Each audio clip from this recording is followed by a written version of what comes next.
What's going on, you gamers? In today's Diablo 4 video, we'll be going over one of my personal favourite builds in the game, and that's going to be the Fireball Mage. This guide's going to cover everything you need to know to become extremely powerful, deal out a whole bunch of damage, and be able to complete pretty much all of the content in the game.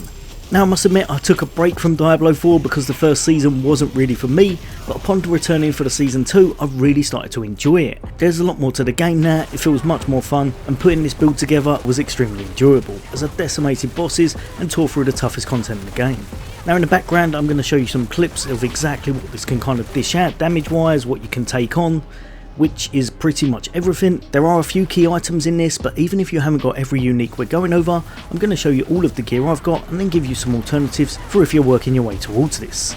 I have tried to make this as kind of damaging as possible, and if you want to change things up a little bit, you can do that very easily, and I'll show you how, as well as being able to make yourself much more durable if you want to dish out a little bit less damage but make yourself overall a bit more versatile. We've got roughly 16,500 attack power, got 8.6k armor and almost 13,500 life. This is before any disobedience kicks in, so that armor will go up dramatically, allowing for a little bit of negation whilst you're chucking out your damage. In fact, I tried this on a few dungeons that I really didn't like the modifiers on, some of which had kind of negation to fire, bleed damage, I had some ancients jumping in, and just had a little bit of a difficult time on this particular 100 tier dungeon. Because of how much damage we're able to dish out with this build, I was still able to clear it relatively easy, even though I did die a few times. Like I said, the build is a little bit squishy, so if you want to change it up, you can do that quite easily, but it's by no means necessary, as I am able to still tackle pretty much all the content in the game. All of the bosses, Uber Lilith, which I'll show later on, as well as some of the tier 100 dungeons, as long as the modifiers aren't too awful. Now, for the headgear, the best thing I found if you're trying to dish out a lot of damage is going to be the Godslayer crown. This one's going to give you a nice amount of damage, a little bit of crowd control, maximum life, which is just great in any build, especially for us because we're quite squishy, and some cooldown reduction.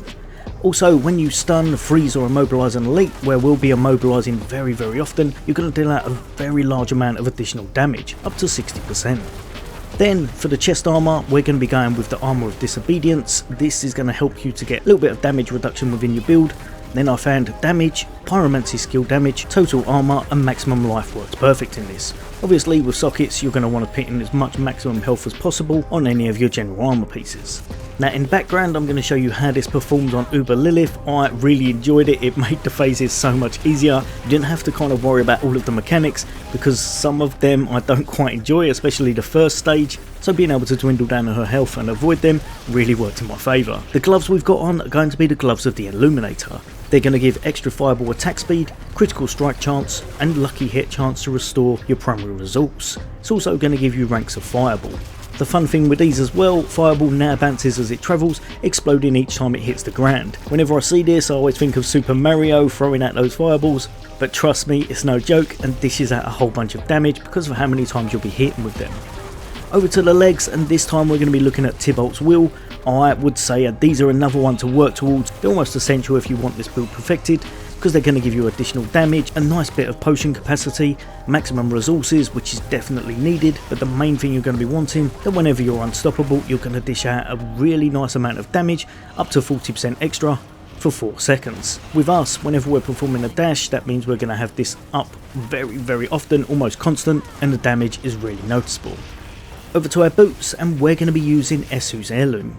These are going to mean you get a nice bit of movement speed, you get movement speed after killing an elite as well, critical strike damage, mana cost reduction, which is massive in this build, and your critical strike chance is going to be upped by how much your movement speed is. If I remember correctly, we're going to be well upwards of 60% crit chance in our encounters, so you're mostly going to see yellow numbers all the time. Another essential item, obviously if you can't get this, chuck on whatever you can, but Staff of the Endless Rage is one of the very best things you can have on any fireball build.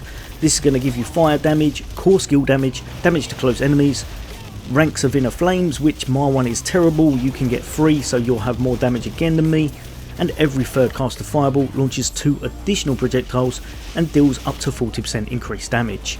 Chuck some crit strike damage gems on this, as you're going to be laughing as it works perfect in combination with our gloves.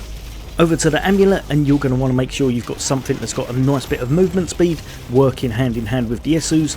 Then total armor is really nice on this because we haven't got it on the headgear, and then mana cost reduction is an absolute must. I had 3 ranks of elemental dominance, which works very good in this build, but you could swap it out for anything else that you deemed fit. You're going to want to imprint this with the critical strike damage of Meteor and Fireball deals up to 60% and double this against healthy targets. This means you can dwindle down the health of those really tough encounters extremely fast at the start of the fights, which is great to see and makes things a whole bunch easier. Over to our rings, and Talrasher's Iridescent Loop is another ideal choice for this build, as well as something we're trying to factor into our build, which is non-physical damage. You're going to get a little bit of lucky hit chance, not really something we're going towards massively in this, but resource generation and cooldown is absolutely amazing, as well as the fact that it gives you up to 15% increased damage when you deal any type of additional elemental damage. We've got 3 types going on in this build, so you'll be able to get up to 45% extra damage with a perfectly rolled ring. For our final piece of gear, we're going to be using this ring right here. You're going to want to chuck on as much crit strike chance as you can, crit strike damage, vulnerable damage, and damage to distant enemies. But instead of damage to distant enemies, you may well want to chuck on resource generation, which also works perfect. I've imprinted this with the enchantment where Esu's Ferocity key passive, when it's active your attack speed is increased by up to 50%. This is a lot of fun to see, and as long as you can maintain your mana quite well, which we do with our resource generation and every time we're performing a dodge, it means you'll be able to burst things down extremely fast. Now, like I said, this is a great build to use and you can completely tweak it to your own playstyle because the pros far outweigh the cons in my opinion. You'll be able to farm very efficiently and fast in Helltides, you'll be able to take down world bosses, all of the bosses in the game, like you saw earlier, even Uber Lilith, as well as take on some of the toughest nightmare dungeons all the way up to 100. Although if you are doing 90s and 100s, make sure you destroy them at range, as I haven't factored in enough damage negation for close range combat. Again, if you did want that, just tweak the build a little bit through your Paragon Board, or take things away from your chest and chuck on damage negation. Now over to the Season 2 Vampiric powers. You're going to use the Vampiric Power Dominance. This is going to give you a nice bit of extra damage, up to 24%. Infection is a must in my opinion. Once I started using this, I'd never take it off, and you're going to dish out some crazy extra damage because of how many times you're actually hitting them with your fireballs. It means it procs a lot more often than I actually thought it would. Another one is going to be Ravenous. This is going to mean that your attack speed is much faster because it's also tweaked with your movement speed, which we're trying to factor in to be quite high. Other than that, one that you want in pretty much any build nowadays is probably going to be Metamorphosis. This is going to allow you to inflict Vampiric Curse if you want to dash through them, but even more than that, it's going to allow you to have Unstoppable, which we need to work perfectly with our trousers and allow us to get that extra damage whenever we need. Now, only after putting this build guide together did I realise that I also had on Vampiric Power here, which is the Accursed Touch. However, after this video I took this one off because I realised I didn't actually have on Prey on the Weak anymore to enhance its vulnerable damage, because this one isn't quite working as intended currently. So instead, try to put on something like Moonrise, which is going to allow you to have faster basic attack speed, grabbing back resources easier, extra damage to your basic attack, which hits very hard where we're not even trying to, and it's going to mean again we've got more attack speed if you want to dish out more damage with your fireballs. But yeah, overall I found the best 5 Vampiric powers are going to be the ones on the left I show. Chuck them into your grid and you'll be absolutely laughing. So jumping over to our skill tree, and we've started it off with 2 points in Firebolt because we're going to have this in our enchantment slot. It's going to mean everything has some burning damage over time, which is really going to help us out, and it's going to work its way into our Paragon Board so we can do some additional damage. Then just over here, this is going to be our basic skill that we'll be using, probably a bit odd in a fire build, but I found this worked perfect because it works hand in hand with what we got going on earlier and a lot of our Paragon Board, because we're able to amass a bit of extra damage whenever we're using different elements. Spark, you're just going to chuck 1 into it and then make your way all the way to the very end where you've got Glinting Spark. That way whenever you're using your basic attack, grab yourself some extra crit strike chance. Making our way all the way down to our core, what you're going to want to do, chuck as many points into Fireball as you can. This is going to be your bread and butter. It's going to do a massive amount of damage, so you're going to want to top this up as much as possible. Then we're going to grab Enhanced Fireball for its extra radius. Then just over here, Greater Fireball. Fireball now deals 10% of the burning damage you've applied versus enemies as additional direct damage. Now I tried this one out as I thought it would be best overall, but this one definitely works best from everything I've tested so far. Then we're going to grab 3 just over here for your Potent Warding. After casting a non-basic skill, you're now going to get a little bit of extra resistance, and it's just going to help you to keep a well-rounded build. Over to the left here and we've got Frozen Orb. Grab yourself 1 point in that and then make your way all the way to the very end, because now we're going to be able to get vulnerable on our enemies, and this is also going to be chucked into our enchantment slot, so we're not actually putting it on our bar, but it will be proccing very often because of how many fireballs we've got going out. Just down here and we've got Devastation. Your maximum mana is increased by 3, and that's going to help us to get to Elemental Dominance. Your core and mastery skills do 18% X increased damage when cast above 50 mana. This is perfect when we're going to be using our ult, then you'll be able to get the most from it and can really see you dwindle the boss's health very early on. Making our way down to the defensive skills, we've chucked 1 in our flame shield just because we want an invincible. Then we've grabbed 3 glass cannon. You deal a lot of extra damage with this, but you do take a little bit, but I always pick these up. And then at least 1 point in elemental attunement, because now whenever you get a lucky hit, it means you've got a chance of resetting one of your defensive skill cooldowns. Perfect for using with your invincible, and also works great with your ice armor. 1 in this, and then make your way across to the very last node, which is going to be mystical ice armor. These defensive ones just help you to kind of survive the tougher content, and are also pretty much standard in a lot of mage builds. Making our way down to the conjuration skills, and we're not going to be using any of this, although if you do see my bar down the bottom here, if you did want to tweak this a little bit because you wanted to chuck out a Hydra or maybe a Flame Wall, then you will have an extra slot available if you wanted to mix things up a little bit. But for my one, we've gone over to Align the Elements. You now gain 9% damage reduction against elites for each second you haven't taken damage, all the way up to 40% here. Then you're going to have Mana Shield, which is going to help you to take a little bit less damage again, 21% damage reduction. And then Protection, using a cooldown, grants 30% of your maximum life as a barrier for 3 seconds. Jumping down to our mastery skills, and the only ones you're going to need to worry about is going to be anything to do with your flames. Inner Flames, we've only got 4 of 3, hopefully you'll be able to get a little bit more than this, because my staff wasn't perfect by any means, so you'll probably be able to get 5 on this one, and it's going to allow you to get a little bit extra damage from your skills as long as you're healthy. And Devouring Blaze, you deal 21% increased critical strike damage against burning enemies. If they're also immobilized, this bonus is increased to 30%. If you can manage to get this on your necklace, it would probably work a little bit better than one I've got at the moment, but anything that gives you additional damage is definitely worth having.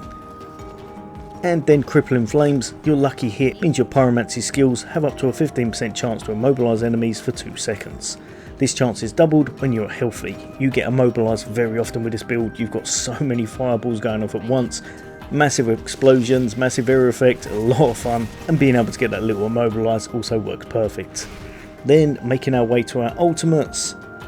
This one all day long, you've got your Inferno. This is going to do some really nice damage over time, but it's not really what it's there for. The main reason you're going to be using this is because it's going to gather things up, it's going to pull your enemies into the center, and then finally, while your Inferno is active, your pyromancy skills cost no mana. This is definitely the icing on the cake, and it's how you're able to burst down enemies and bosses very fast with this build. Just down from here, Fiery Surge, killing a burning enemy, increase your mana generation by 45%. And then after standing still for 1.5 seconds, your pyromancy skills cost 15% less mana if you grab this node, the Soulfire. Lastly, the capstone is going to be this one just here, Esu's Ferocity. Your fire critical strike damage is increased by 25% against enemies above 50% life. Your fire critical strike chance is increased by 5%, and your critical strikes that kill enemies or hit a boss grant both of these bonus for 3 seconds. It works amazing because of how much crit damage and damage overall we've got going off, and it's a lot of fun to see. Lastly, for the enchantments, because I did already cover this briefly, you're going to want to chuck on Firebolt and you're going to want to chuck on Frozen Orb. These are going to help you to grab vulnerable off of your enemies. You're chucking out a lot of frozen orbs as they're proccing from your fireballs, and you'll be able to make everything on fire, grabbing yourself some damage over time from your firebolt, which also gives you massive damage because we picked up a lot of nodes to do with this in our Paragon Board. And speaking of our Paragon Board, remember if you need to see things a little bit more in depth, then I will have a Diablo planner link in the description, as it's a little bit easier to see things sometimes like that. But mainly for our first build, you're going to want to make sure you pick up Elementalist rare node. This one is essential. We're trying to grab as much non-physical damage as possible. It gives you a nice bit of maximum life as well. Then you're going to grab the other one from the other side, Resilience, and make your way all the way up. And for the first glyph node, I've put in the Elementalist glyph. This is going to help us to get more non-physical, and it's going to give us resistance to all elements, making a very nice well-rounded build. Grab yourself 40 intelligence in the surrounding nodes and then make your way up to the next board, grabbing both of these rare nodes as you go. So again, more non-physical damage and then a little bit more resistance to all elements. Up to our next board, and the board that I've attached is this one just here, Burning Instinct, but we're not going to be making our way all the way up there. Instead, you're going to want to go straight over to the glyph, and this time we've socketed in one that's going to give us massive amounts of critical strike damage, and that's going to be your destruction glyph. Grab as much dexterity as you can surrounding it, as it's really going to factor into your damage as you're critting very often, almost entirely. And then you're going to want to grab a few of the rare nodes around, such as the cinders, which gives you nice damage to the burning enemies. Remember, pretty much everything's burning because what we've got going on there, enchantments. And smouldering embers, a nice bit of damage reduction from burning enemies as well. Then you're going to want to make it all the way up here and grab yourself kindling, 20% damage to burning enemies, 16% damage to elites, and another bonus 10% damage. Means you're dishing out massive damage from this very first board alone. I made it up to this part as well. Grab yourself the 8% damage to elites and then head off in this direction over to your next board, which is going to be this one just over here, the Searing Heat board. Again, you're going to make it all the way down to your glyph socket, and you want to grab this one. It's going to be the Enchanter glyph. For every 5 intelligence purchased within range, you're going to deal another really nice bit of non-physical damage. Now, one thing I forgot to mention, most of my glyphs are only up to 15, so if you max yours out, you're going to have a lot more damage coming your way than me. But even at this, I'm able to clear pretty much all of the content in the game with no worries, as long as I'm not getting in amongst too much trouble.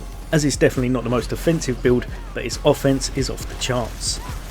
From here, make it down to the bottom here, grab Flame Touched Rare Node, as again it's going to give you some really nice extra damage.